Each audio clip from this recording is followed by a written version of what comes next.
صلی علی سیدنا و مولانا محمد معدن الجود والکرم وعلی آلہ و صحبہ وبارک وسلم۔ عزیز دوستو، قرآن مجید نے نبی پاک علیہ السلام کے اخلاق عالیہ کی تعریف کی اور ارشاد فرمایا کہ وَإِنَّكَ لَعَلَىٰ خُلُقٍ عَظِيمٍ۔ اے محبوب علیہ السلام، ہم نے آپ کو خلق عظیم کا مالک بنایا۔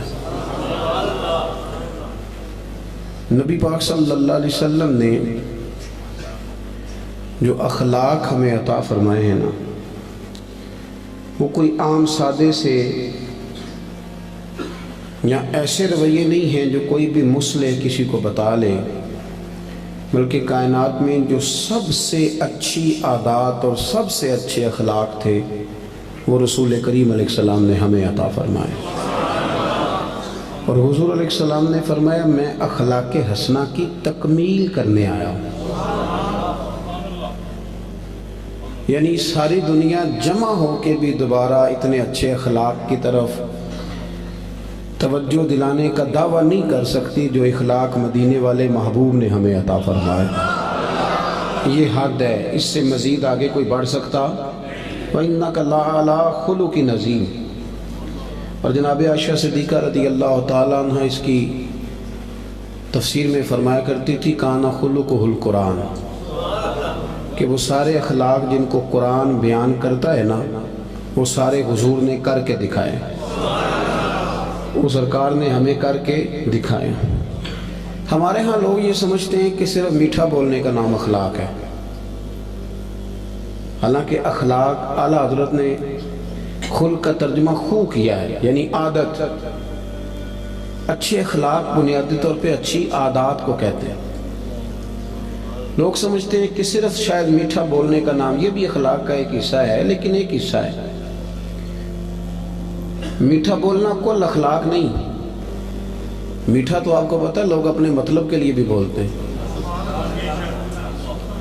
میٹھا تو لوگ مطلب کے لیے بھی بولتے ہیں۔ جہاز کا جو عملہ ہوتا ہے ان کی بڑی بڑی تگڑی تنخواہیں ہوتی ہیں، بڑی بڑی، تو ان میں سے جو آدمی 2 لاکھ روپیہ مہینہ لیتا ہے اسے پتہ ہوتا ہے کہ یہ بندہ 15,000 کی ٹکٹ لے کر بیٹھا ہوا ہے، لیکن وہ جتنی مرضی تلخی کرے ان کی ٹریننگ ہوتی ہے کہ تم نے تلخ نہیں بولنا، یہ ٹریننگ ہوتی ہے۔ بلکہ چلیں اس سے زیادہ کھول کے بات عرض کرتا ہوں، آپ یہ اپنے شہر میں کسی کپڑے والی دکان پہ چلے جائیں تو سیل مین سے کہیں کہ ایک سوٹ دکھائیں تو وہ آپ کو دکھائے گا، نہیں یہ نہیں مجھے پسند، تو وہ دوسرا تھان کھول لے گا، یہ بھی نہیں پسند تو وہ سارے کھول کے لے آئے گا۔ آپ آنے لگیں گے تو کہے گا انکل ذرا ٹھہریے، میں نے کچھ پیچھے بھی رکھے ہوئے، وہ بھی کھول کے لائے گا۔ پھر بھی آپ نے کہہ دیا کہ نہیں تیرے پاس وہ ہے ہی نہیں یار، تو نے میرا وقت ضائع کیا، تو پھر بھی بد اخلاقی نہیں کرتا وہ، بلکہ آپ سے کہتا ہے اگلے ہفتے آئیے گا، نیا مال بھی آنا ہے۔ لیکن جب آپ نیچے اترے سیڑھیوں سے تو اس نے پیچھے سے کہا کہ ایک جوڑا اس نے لینا ہوتا ہے اور نخرہ دیکھو کتنا ہے، تو آپ کا کیا مطلب ہے؟ یہ بندہ اخلاق والا ہے؟ یہ اخلاق، اس نے تو غیبت کی، ظلم کیا اپنی جان کا۔ لوگ سمجھتے ہیں کہ فقط میٹھا بولو، یعنی آپ میٹھے بولتے جائیں باقی جو مرضی کرتے جائیں۔ اخلاق صرف میٹھا بولنے کا نام نہیں، اخلاق میٹھا بولنے کو نہیں کہتے، اخلاق تو سچ بولنے کو کہتے ہیں۔ سچ بولنا اور اس سچائی میں پھر مٹھاس پیدا کرنا، پھر اس کا نام حسن اخلاق ہے۔ سچ بولنے کا نام اخلاق ہے، خودداری کا نام اخلاق ہے، عزت نفس کا نام اخلاق ہے۔ عزیز دوستو، دیانتداری کا نام اخلاق ہے۔ نبی کریم صلی اللہ علیہ وسلم نے نا ہمیں بلند اخلاق سکھائے، بلند اخلاق۔ آج جن چیزوں کی بہت زیادہ ضرورت ہے ان میں سے ایک چیز ہے خودداری، عزت نفس۔ یہ دولت بے بہا ہے۔ حضرت حکیم بن حزام رضی اللہ تعالیٰ عنہ فرماتے ہیں کہ ہم کچھ لوگ نبی پاک صلی اللہ علیہ وسلم کی بارگاہ میں حاضر ہوئے تھے، حضرت عبد الرحمن ابن عوف بھی ان میں شامل تھے۔ ہم جب حاضر، یہ سیاستہ کی روایت ہے، کہتے ہیں جب ہم حاضر خدمت ہوئے تو حضور نے فرمایا میرے ہاتھ پہ بیعت کرو۔ ہم نے اس کی حضور ہم تو پہلے بیعت کر چکے، بیعت اسلام تو ہو چکی۔ حضور نے دوبارہ فرمایا بیعت کرو۔ ایک صحابی نے پھر عرض کی حضور بیعت کر چکے ہیں، تو حضور نے فرمایا دوبارہ بیعت کرو اور اس بات پر بیعت کرو کہ کسی دنیا دار کے آگے ہاتھ نہیں پھیلاؤ گے، کسی دنیا دار کے سامنے۔ ایک ہے اللہ والوں سے مانگنا، اللہ والوں کی مدد تو عین اللہ کی مدد ہوتی ہے، دنیا داروں سے مانگنا، اور ایک ہے دین کے لیے کسی کو توجہ دلانا، اس کا بھی معنی اور ہے، لیکن اپنی ذات کے لیے مانگنا، لالچ کرنا، لوگوں کی جیبوں کو دیکھنا۔ ہمارے نوجوان سارے تلاش کرتے پھرتے ہیں، وہ میری لندن والی پھوپھی مہربان ہو جائے تو میرا کام بن جائے گا، کبھی میرا امریکہ والا ماموں مجھے لے جائے تو میں بچ گیا۔ سہارے ڈھونڈتے پھرتے ہیں، سہارے کمزور لوگ ڈھونڈتے ہیں، کمزور لوگ سہارے ڈھونڈتے ہیں۔ اسلام تو وہ والا اخلاق سکھاتا ہے کہ سہارے ڈھونڈو نہ بلکہ کسی کا سہارا بن جاؤ، سہارا بنو کسی کا۔ حضور نے باقاعدہ بیعت لی، فرمایا بیعت کرو میرے ہاتھ پر کہ تم کسی کے آگے سوال۔ تو حضرت حکیم بن حزام کا اپنا یہ حال تھا کہ بوڑھے ہو گئے تھے، ضعیف تھے، چلتے تھے تو کمر میں تکلیف ہوتی تھی۔ ایک دفعہ گھوڑے پہ بیٹھے تھے یا اونٹ پہ بیٹھے تھے تو ہاتھ سے درہ گر گیا زمین پہ، آپ کا خادم قریب کھڑا تھا، بڑی مشکل سے گھوڑے سے اترے، وہ درہ اٹھایا، دوبارہ بیٹھنے لگے تو تکلیف ہوئی، 2-3 دفعہ کوشش کر کے بیٹھ گئے تو خادم کہنے لگا حضور مجھے حکم دے دیتے میں پکڑا دیتا۔ فرمانے لگے کیسے تمہیں کہہ دیتا؟ میں نے اپنے معبود سے وعدہ کیا ہے کہ زندگی میں کسی دنیا دار سے سوال نہیں کروں گا۔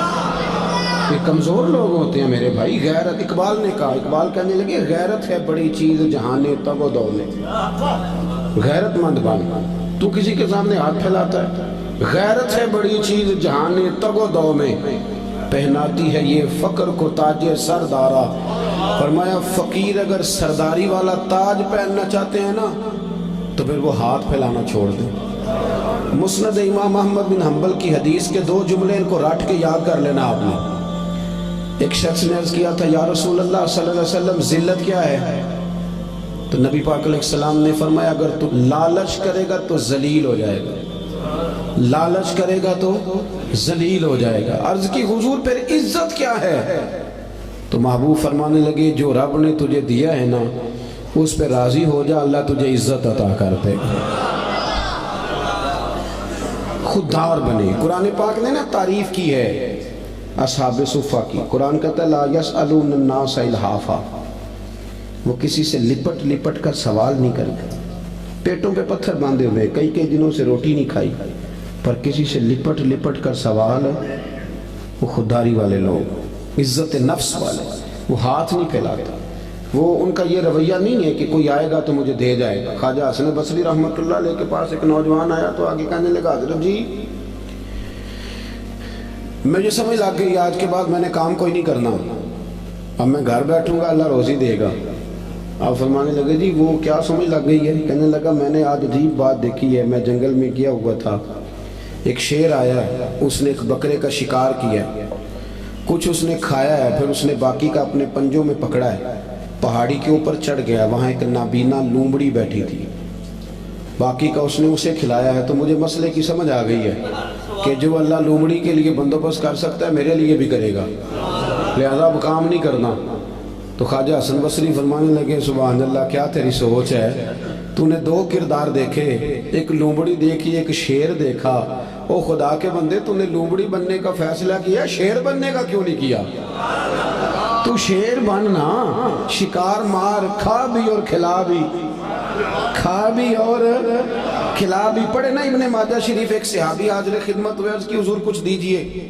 یہ نوجوان میری بات پہ خاص توجہ کرے، آپ وہ اقبال کہا کرتے تھے لہو مجھ کو رلاتی ہے جوانوں کی تن آسانی، کہتے یہ آرام پسند ہے، کہتے کرنا کچھ نہ پڑے، کچھ شارٹ کٹ رستہ ملے۔ بلکہ ہمارے بچے تو اب خواب دیکھتے ہیں کہ سویرے میں اٹھوں تو میرے نا بستر کے نیچے ایک توڑا پیسوں کا پڑا ہوا ہو، یا میری موٹر سائیکل سے بٹ ٹکرائے کچھ ہے، میں اٹھاؤں تو نیچے ہیرے ہی ہیرے ہوں۔ یہ خواب ہے، تو خواب خواب ہی ہوتے ہیں، ان کو تعبیر کرنے کے لیے محنت کرنی پڑتی، محنت کریں، جد و جہد کریں، خواب نہیں دیکھیں۔ ہمارے ہاں مزاج ہی نہیں، توجہ ہی نہیں۔ ابن ماجہ کی حدیث، ایک شخص نے آ کے عرض کیا تھا یا رسول اللہ کچھ دیجئے، اور کہاں سے اس نے مانگا؟ اس بارگاہ سے کہ جہاں سے